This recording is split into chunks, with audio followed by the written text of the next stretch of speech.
خب ما راجع به کلیت آکادمیمون میخوایم صحبت کنیم. اصلا صحبت سر چیه؟ بیس صحبت ما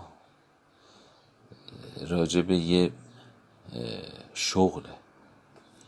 ببینید ما مشاغل رو باید کلاً از مباحث دیگه جدا کنیم. شما شغل رو برای درآمد در واقع باید داشته باشید. الان خیلی راجع به سرمایه گذاری، راجع به خیلی مطالب اینطوری که پولای راحت به دست میاد و فلان و شما سرمایه گذاری کنید چند برابر میشه، از این حرفا خیلی میشنفید. بیت کوین بخرید، نمیدونم بازار، نمیدونم ارزهای دیجیتال رو وارد بشید. همه اینا ما نمیگیم بده، ولی در صورتی اونا میتونن مفید باشن که شما پولی برای سرمایه گذاری داشته باشید که اول باید پسنداز کنید، بعد بتونید خورد سرمایه گذاری کنید. تو بازار کریپتو، تو بازار سهام، سرمایه گذاری کم ریسک، سرمایه گذاری پر ریسک، همه اینا مباحثیه که بعد از درآمد در واقع مفهوم داره. شما اگه درآمد نداشته باشید و درآمدتون در حدی نباشه که بتونید پسنداز کنید و این پسنداز رو حالا در سرمایه گذاری مختلف به کار بندازید، عملا همه این مباحث بی خوده. میان طوری با شما صحبت میکنن، طوری برای شما قضیه رو بزرگ نمایی میکنن که انگار مثلا قرار کریپتو برای شما یه در واقع شغل باشه، یا مثلا بازار سهام برای شما شغل باشه. اینا هیچ کدومشون برای شما شغل نیست. اینها روش هایی برای بزرگ کردن پسندازهای شما و تبدیلشون به داراییه و شما باید پسندازی داشته باشید، یعنی درآمد قابل توجهی داشته باشید که بتونه پسندازی در پیش باشه. شما درآمدتون اگه کم باشه پسندازی نخواهید داشت، همش هزینه های جاری زندگیتون میشه.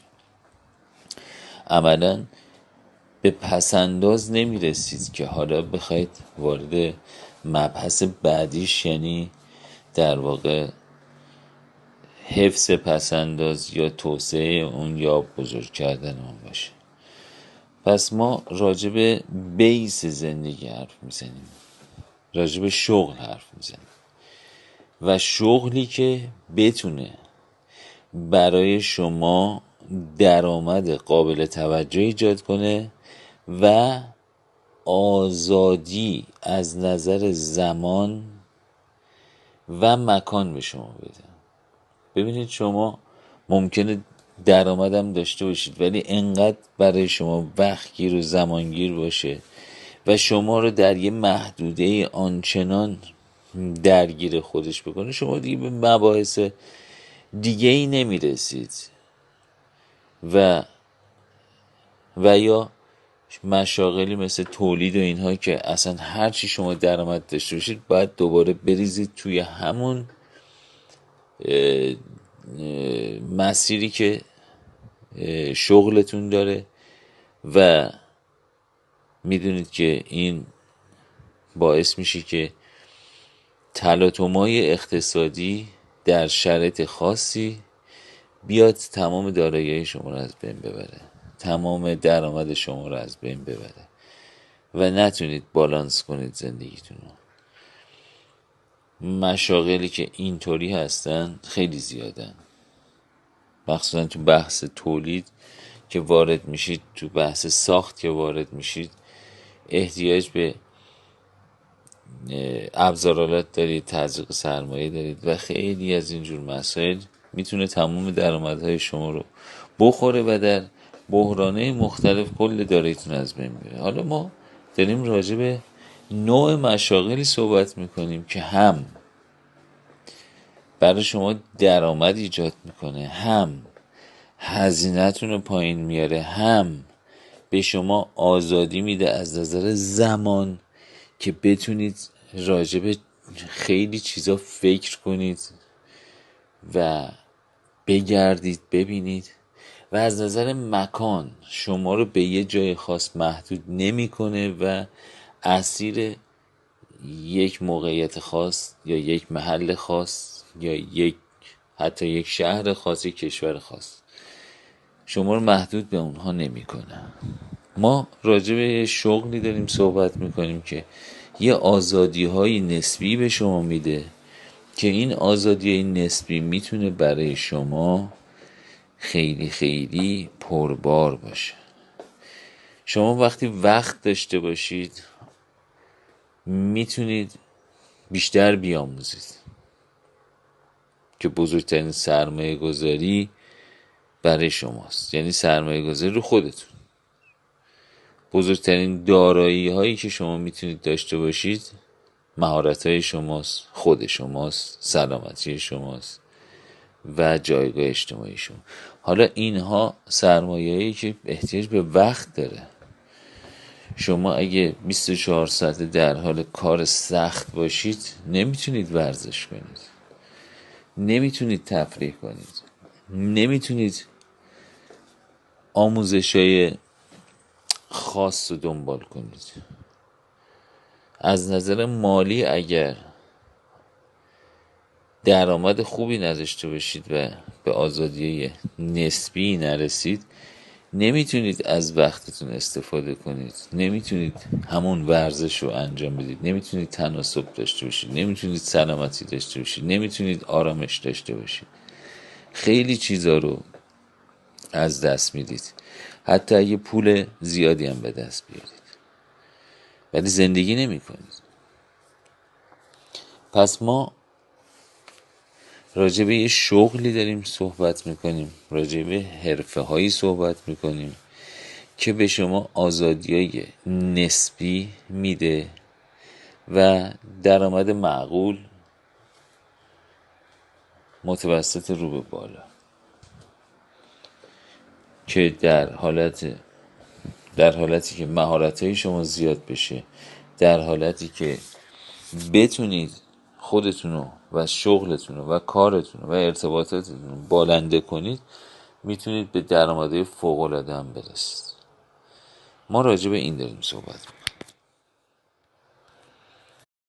حالا یکی از این شغلا شغل معماری داخلیه که من اونو خوب میشناسم، انجامش دادم، جزو تجربیات زندگی خودم هست و توش موفق بودم و این رو برای خودم تحلیل کردم، دسته‌بندی کردم و نقاط قوت و ضعف خودم رو شناختم و همه اینهایی که آموختم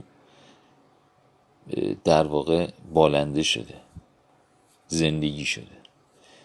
و اون چیزی که خودم انجام دادم و تجربهش کردم و زندگیش کردم اون رو دارم انتقال میدم. یعنی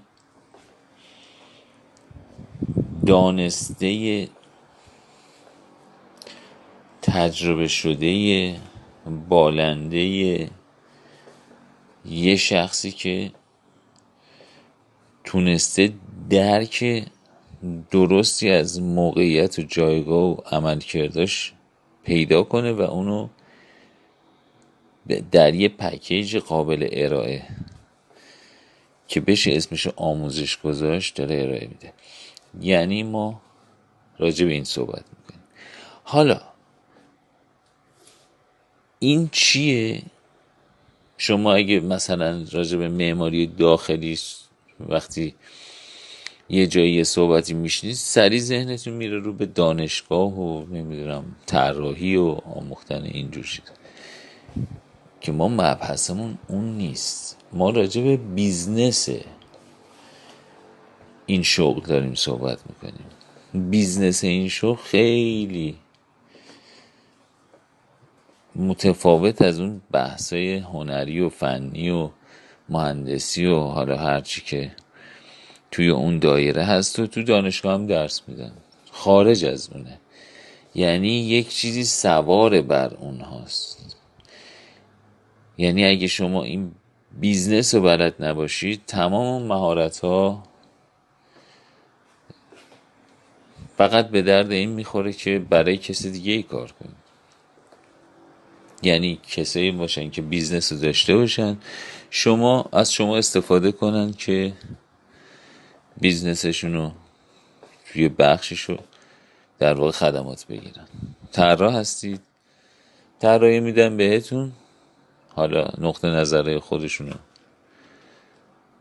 به شما میگن، مشتری رو شما میبینید، حالا صحبت میکنید یا نمیبینید، اصلا واسطه ای هست این کار رو انجام میده و شما اصلا دیگه نمیدونید کی پولی میده، چجور پول میدن، چجور میگیرن، متریال رو چجور تهیه میکنن، چه مسائلی این بین بوده، ارتباطات چطور بوده، قرارداد چطور بسته شده، چطور وصول شده، کار چجور تحویل شده، مسائل بعد از کار چی بوده، چه مشکلاتی بعدش به وجود اومده، چه دردسرای حقوقی قانونی داشته یا نداشته یا هرچی، یا اون بازخورد اون کارا تو بازار کسب و کار چی بوده، برگشتش چی بوده. هیچی نمیدونید. شما رفتید اونجا، یه پروژه بهتون دادن، طراحی کردید، حالا چند تا هم ایراد ازش گرفتن، ایرادشو برطرف کردید و کار از نظر شما تموم شده. در حالی که بیزنس یه چیز دیگه است. و اون پولایی که میشه پس انداز کرد، اون پولایی که میشه در واقع باهاش زندگی کرد، به آزادی رسید، اونجاست. و این خیلی سخت و پیچیده نیست، غیر قابل دسترس شما نیست، بلکه خیلی هم راحته. اما شما نمیدونید، چون آگاهی نسبت به اون مسائل ندارید. فرق شما با اونی که داره اون درآمده آنچنانی رو کسب میکنه و شما یک جزئی از اون رو انجام میدید همینه. اون آگاهی نسبت به اون ماورای اون عملیات شما داره و شما اون آگاهی رو ندارید. تفاوتتون در همین حده.